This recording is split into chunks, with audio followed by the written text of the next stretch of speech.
Well, thank you all very much. It's great to be here at the NASA Marshall Flight Center, and it is a particular privilege for me to be able to address all three of you at the International Space Station.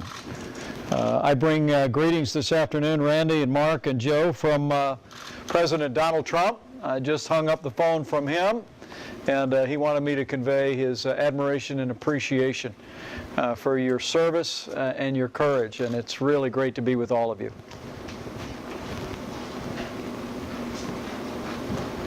Thank you, sir. Welcome aboard the International Space Station. Well, thanks so very much. I know each of you served in the armed forces. Randy and Joe were in the Marine Corps, like my son, and Mark is in the Army. Now you serve as American astronauts, and I want you to know the President and I and every American sees each one of you as true trailblazers in a great American tradition. You may not be aware, but the President asked me to chair a restart of the National Space Council, and I want to assure each one of you that the National Space Council will be looking we're looking to build on the historic work that you're building on today, and I can assure you that under President Donald Trump, America is determined to lead once again, not just in low Earth orbit, but once again leading the world in space exploration. And we're just really honored to speak to three courageous Americans who are such an essential part of NASA's mission today. Let me maybe throw a question at each one of you. Mark and Joe, I understand you both just arrived in space about a week and a half ago. Can you describe for an Earth dweller like me what it's like in the early going?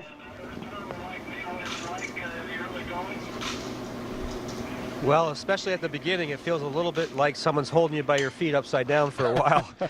It can be a little uncomfortable, but it's amazing how quickly human beings adapt.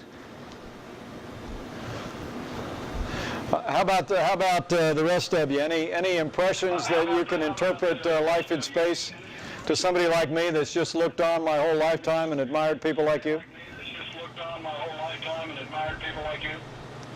Well, let me just say, it's an awesome feeling. It's really an honor and a privilege to be up here, to be serving our country and doing all this great research. But I think all of us have the little kid in us, so to be able to float around and just kind of just break free of all these ties that we have on Earth, it's quite a remarkable feeling. And hopefully someday more and more people can come up and experience this.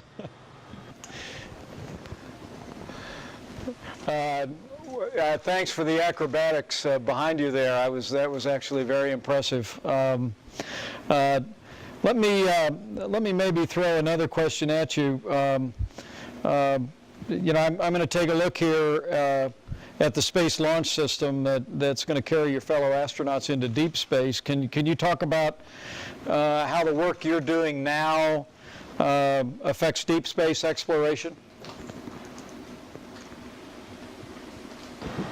Well, Mr. Vice President, we can definitely say that if you get to see that engine firing today, that'll be a sight to behold. It'll something you'll always remember. And those engines are going to power the rocket that takes, the spaceships like our Orion up to orbit with the people inside. And you'll hear about EM1 and EM2, our test flights that are coming up here real soon. In spacecrafts just like this, actually maybe a little larger than this one, but an Orion spacecraft built in the U.S., you meant to go do deep exploration missions, and the work that we're doing is so that we can survive when we're in that, going into deep space places.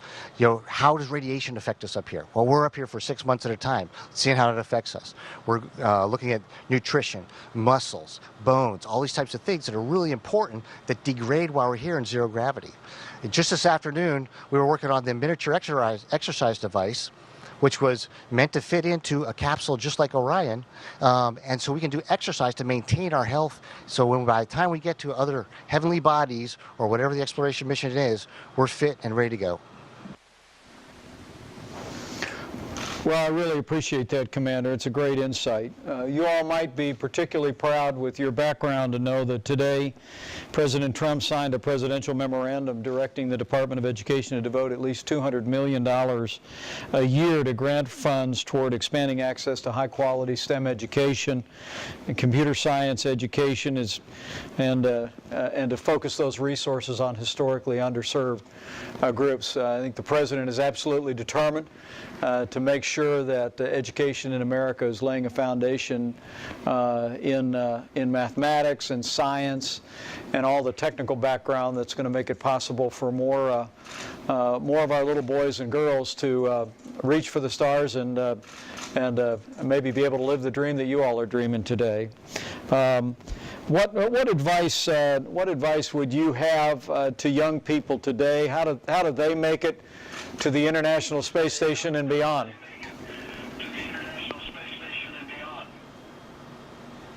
Well, I would start off by telling them all to dream big. It was all a dream of ours to someday be up here, and without that dream, we wouldn't be here. So, you know, that's the first step. And then I would tell them to work hard.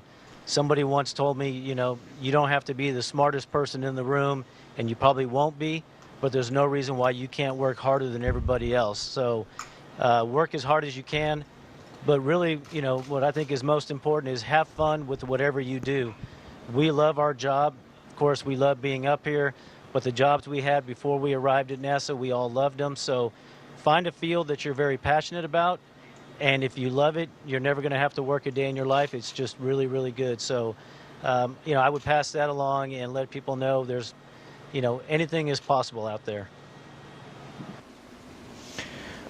Well, thanks for that. Let me ask you a question. In my role as chairman of the National Space Council, and our council will be meeting for the first time in Washington, D.C. In just a few short weeks. I'd love to know, how do you believe your work on the International Space Station day in and day out advances American leadership in space?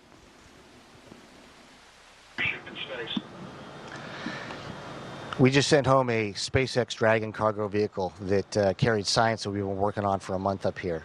One of them was growing lung tissue that's going to allow them to ideally figure out, you know, cures for lung cancer. So one of our crewmates dubbed it the cancer-seeking missiles. Groundbreaking research like that up here on the International Space Station, 365 days a year, 24 hours a day, is what keeps American leadership in space. The fact that there are companies that are building cargo vehicles coming to our space station, the fact that those same companies and new ones are building crewed vehicles that are going to come to our space station, that's how we maintain our leadership. But most of all, the place that you sit and the mission control that we talk to in Houston and all these other NASA centers, it's the work we do every day, continuing to live and work in space and dealing with the challenges of not only the daily operations, but the longevity of the operations. You know, we're going into 6 decades of space in America. It's the daily stuff that we do and the challenges we keep putting in front of ourselves that maintain our leadership in space. Well, that's a great answer, Commander, and I really appreciate that. We look forward to continuing to build on that as we develop policies in a broad range of areas to support American leadership in space. Well, with that, before you sail away, let me just say again, thank you so much for your service to the country. I know I speak on behalf of the President and every American when I say that literally and figuratively, we all look up to you, and we are grateful for your courage and your determination and the contribution that you make to American leadership in space. So God bless you and keep you. And I'd like to invite all 3 of you to the White House. I got to look at where you work. I'd love to walk you around where we work and have a chance to shake your hand and thank you after your long journey brings you home. So thanks so much, and God bless you all. Thank you very much, Mr. Vice President. Thank you for joining us on the International Space Station. And thank you most of all for your support of our exploration. And I think the National Space Council is going to do great work here in the future. We look forward to seeing it. Thank you. Good evening from International Space Station.